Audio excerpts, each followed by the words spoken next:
All right, everyone, welcome to a new season of Cooking with Grandma Tanner.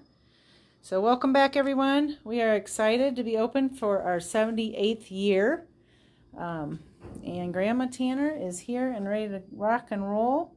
And she will be making homemade creamed corn. I will post the recipe on Facebook and Instagram after we get done cooking. So Grandma, take it away. Okay, we have beautiful corn. Here are some really nice ears. It's the yellow and white combination. And I just want to give you a little tip on husking corn. It's so important to get all these hairs. You split that right there at the top, and all those little hairs will go all the way down, and then see how they all come off? Real important. So you don't want to just take one little husk at at a a time. No, because then you end up with a whole bunch of hairs all over the place. And there you go. so see how clean that is? So then all you have to do is just put it in water and just like that. Yep. Okay, now the next step for this would be cutting the corn. I washed these here, and there's different ways you can do it. Some people put it on a angel food pan, you know, with a little thing in the middle to hold the ear. And then there's corn cutters, Which Grandma's tried, she don't like. Yeah, I still, you know, you have to have a real nice sharp knife. I sharpened this with my steel, and it'll just slide right through here. Be careful so you don't cut your fingers. But it will, if you have a nice sharp knife, it'll just slide right through there. And then for the creamed corn, you can take this and Get all that milk and get all that little bit of milk and everything in there. So I made a little mess here, but it's okay. Now we're gonna have to go over to the stove because this is a one-pan deal. So how many ears do you usually do? Oh, you want 5 cups of fresh corn. 5 cups, so it's about 6 to 7 ears of corn, if they're nice ears like this. Okay. Now, I've already got the 5 cups measured out over there, but we can always, it doesn't have to be perfect. We can always add a little bit more. So you put 2.5 tablespoons of butter in there. Melt it. Butter is better with everything. Oops, I forgot to turn down my notifications, Grandma. Somebody will be calling me pretty soon. So we'll dump 5 cups of corn in there, and with the butter. This is 1 cup of half and half. I mean, this stuff's not low-cal, I'll tell you, but it is so good. So good. And 2 tablespoons of sugar.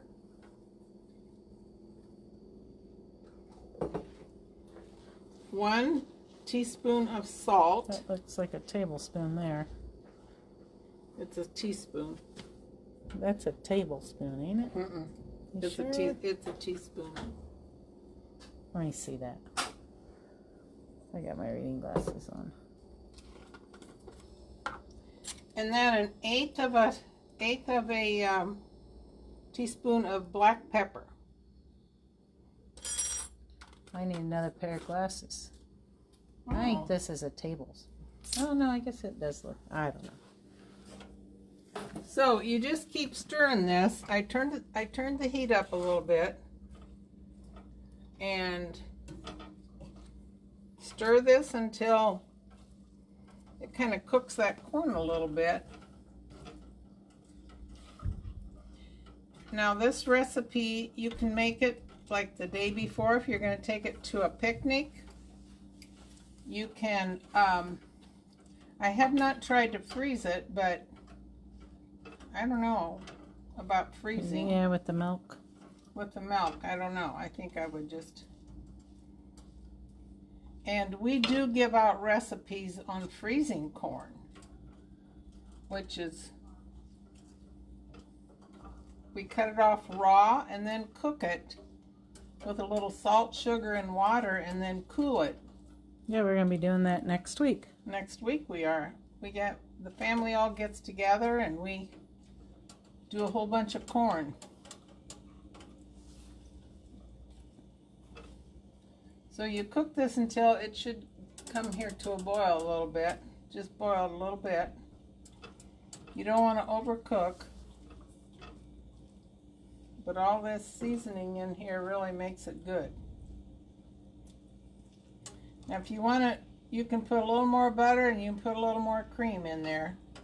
I used half and half, and you can use all cream if you want. But it makes it pretty high in calories. Justina, you come on out. What day are we doing corn, Mom? What did we say? The 7th. I think we're doing it the 7th on Thursday. Not on Thursday. You got this. Yeah, no, we're doing it on the 6th. On the 6th. So Justina, come on out. Bring your Ziploc bags. Yeah, we got to check that Ziploc bag and see how they're doing. I think there's a bunch up here in the cupboard. Okay. It's just starting to cook a little bit here now. Starting to boil a little bit. So you just keep stirring that up. And then in a little bit we'll mix some more milk with 2 tablespoons of flour and whisk it in here, and then as that boils it gets thick. This is a great dish to take for a summer picnic or over to someone's house.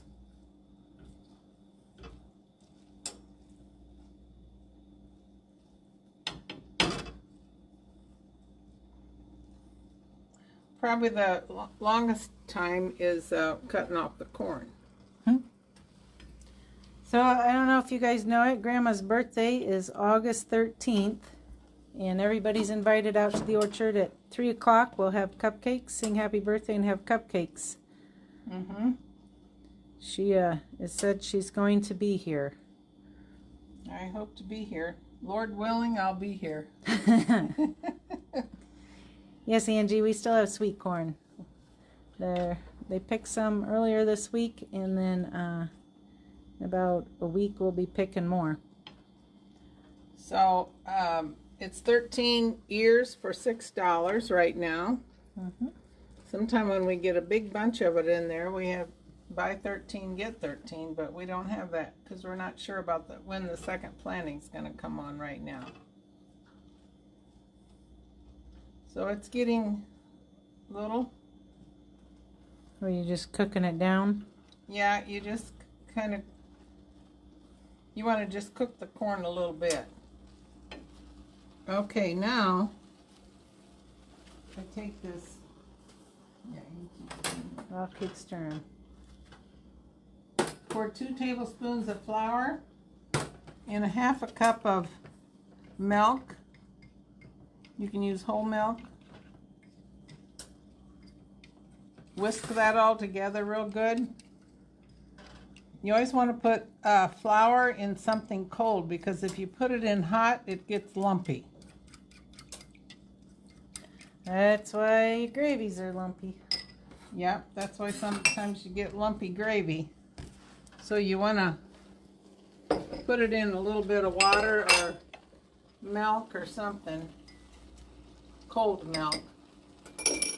Okay, now, since this is boiling, this will thicken up real quick here. With that flour, 2 tablespoons of flour. Can you use cornstarch? Yes, you can use cornstarch. I was looking, you know, if you use cornstarch, sometimes the longer you cook it, it doesn't continue to get thick. Where flour, it does. Okay. So see, it's thick already. Now I'm going to turn that heat off, or the burner off. And then to add a little bit, now you can add some onion to this when you're at first, if you like onion or chives or whatever.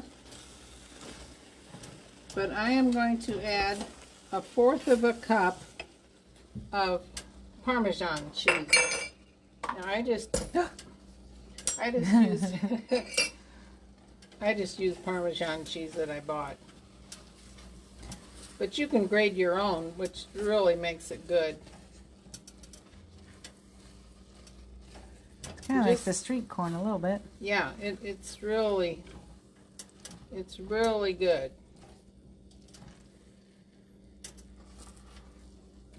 Now we will have recipes out there for freezing corn if you want to do that. We'll put this recipe out too for the corn. Yeah, we can. Okay, there it's nice yeah. and thick. Just thickened right up there. Now, what Grandma Tanner, your grandma, Jenny, made for each one of us girls is this cute little... Oh yeah, ceramics. She was into ceramics for a while, and she made that cute little bowl. You get it? Can you hang? Just, yep. Yeah, right there. That's a good. I don't know if you've noticed Grandma Tanner's limping a little bit. She's gonna go get a new hip here. The 11th. Yeah.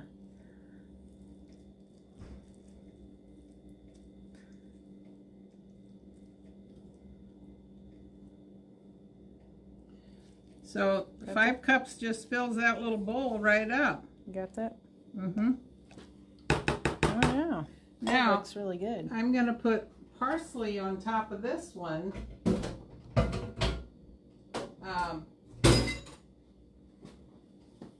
My friend, I went up there. I gave her one of my little kitties because she's got 6 lovely daughters that love kitties. And I knew she would have some sort of parsley and chives and all that kind of stuff. She has a little herbal garden. Betsy Andrus is her name. And she has a cute little herbal garden. So she gave me the parsley. And then I made this the other day. You put chives. And I put chives on it. Now you can, put, it's warm. Because I figured these employees would want to come and eat this. Oh yeah, they'll be in. They'll be in, and I wanted to make sure there's enough to go around. So that's my side dish with sweet corn. All right. Now another thing I want to tell you about is we have in the market, they picked Early Gold, which is a lovely apples for sauce and pies. And then the next one is Ginger Gold, which is a little bit sweeter. It makes lovely applesauce and pies. They just came in about a half hour ago with Zestar. It's got a little pink cheek to it, but it's an early variety of Honeycrisp. Yep. It's just a little more tart. Little more tart, yeah. But they taste really well. So those are the 3 apples that we have, and then we have lovely blueberries. Yep. Richard just got 500 more pounds yesterday. So that's what we have available in the market is in the peaches, yes. Saturday we have our blueberry pancake with peaches on top breakfast, 8 to noon. You can buy tickets online or you can buy them at the door. Mm-hmm. And it'll be a beautiful day. Looks like it. Looks like it's going to be a beautiful day. And we'll have the unicorns will be here. Elsa will be here. The ponies will be here Saturday. So if you're looking for something fun to do with the kids, bring them on out feed them breakfast, wear them down, take them home for a good nap. Yeah, that sounds wonderful. So, all right. Is that it? Yeah. That's all there is to cooking cream corn? That is it. Man, I didn't know it was that easy. You just do it all in one skillet. All right. Well, I will post the recipe here on Facebook and Instagram so you guys can all get it. Print it off, whatever you want. We'll have some out by our sweet corn display. And Justina, we'll see you next week to do some corn. I'll send you a text. All right. Thanks a lot, and we'll see you next week, right? Yes. You here? Yep. Next Thursday. Yep. All right. Thank you.